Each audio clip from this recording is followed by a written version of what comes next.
Shalom Bapak Ibu Saudara semua dimanapun Anda berada. Pada hari ini saya akan membagikan sebagian dari firman Tuhan yang saya percaya akan memberkati, mengubah pola pikir kita dan akan menjadi tuntunan dalam kehidupan kita. Kalau boleh saya beri judul firman Tuhan pada hari ini dengan judul stewardship atau pengelolaan, kepengurusan, tapi bisa diartikan dalam pengelolaan.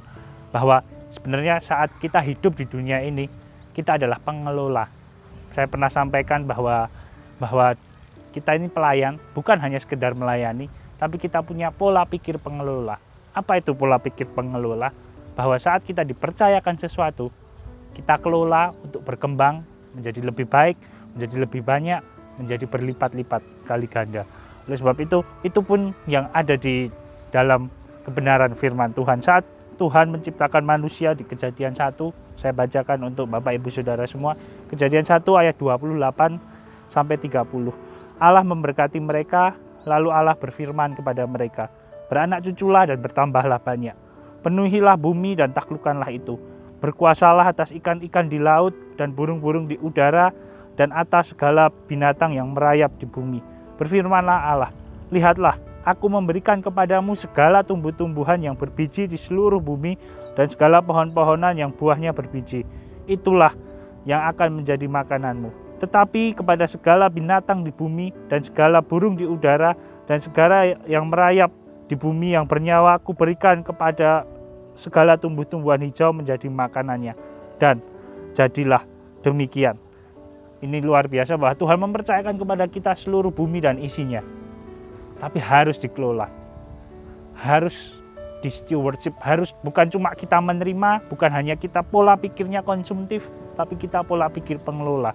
Kalau bahasa Inggrisnya sustainability, bukan hanya sekedar konsumsi, tapi kita harus memikirkan keberlanjutannya.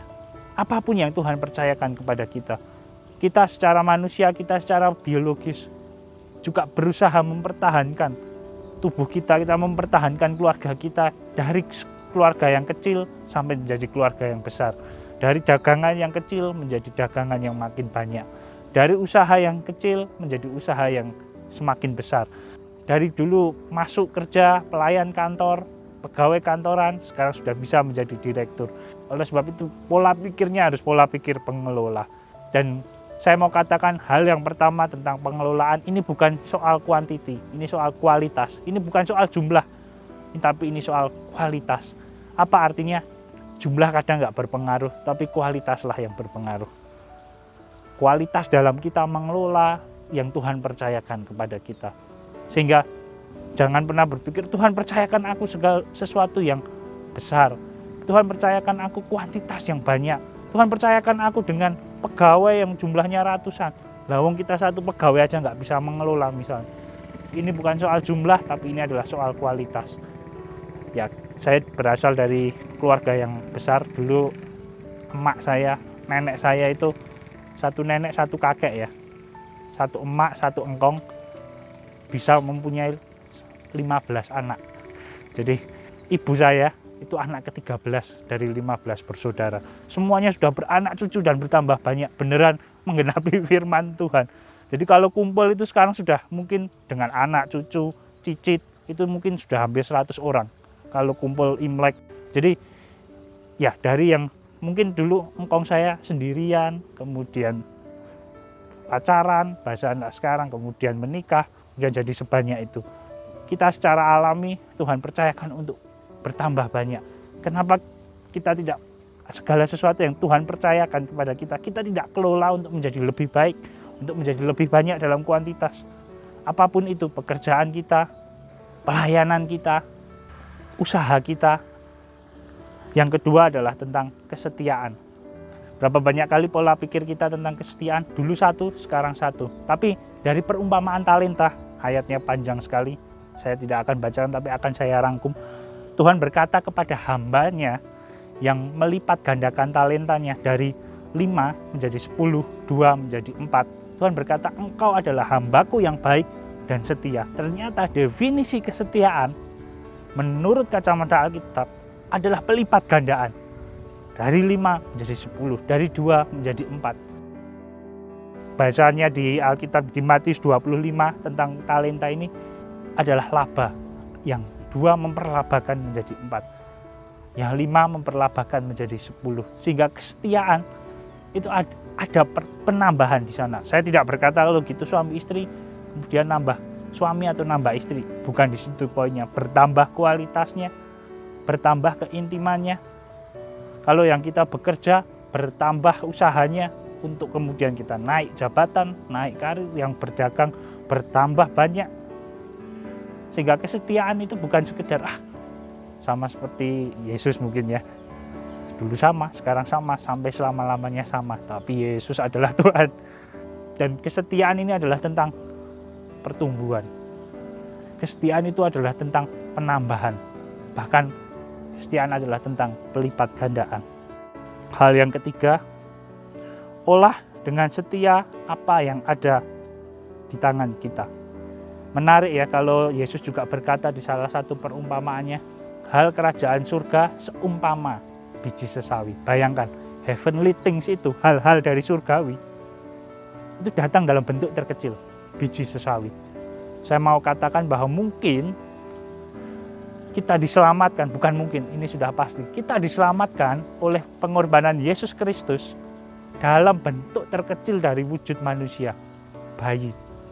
Dari bayi Yesus ada kuasa yang besar, dia bertumbuh, kemudian dia menjadi Yesus yang dewasa, dan akhirnya dia disalib. Hal-hal kerajaan surga seumpama biji sesawi.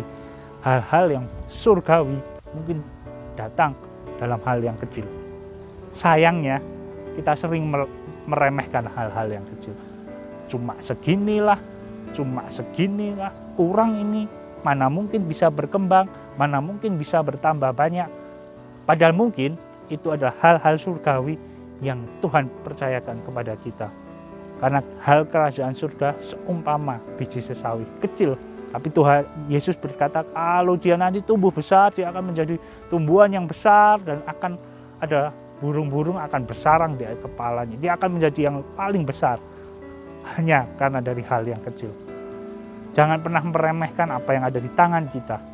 Kita kelola dengan baik, kita kelola dengan penuh kesetiaan, kita kelola dengan pola pikir stewardship. Bukan hanya sekedar pola pikir hamba saja. Dalam tanda kutip, maksudnya apa ya? Sudahlah, pokoknya tak kerja ke. Aku ya wis digaji semene ya wis. Saya hanya dapat segini ya sudah. Enggak. Tapi mari kita miliki pola pikir surgawi. Pola pikir yang kalau aku diberi sesuatu, akan aku perlabakan. Kalau aku diberi sesuatu, akan aku kembangkan. Kalau aku diberi sesuatu, aku akan membuatnya progres. Akan terus naik dan bukan turun. Dalam semua hal, dalam karir kita, pekerjaan kita, usaha kita, bahkan mungkin dalam pelayanan kita, dalam hubungan-hubungan kita, mari kita naik dan bukan turun. Kalau saya rangkum tentang pola pikir pengelola adalah tentang kualitas, bukan tentang jumlah.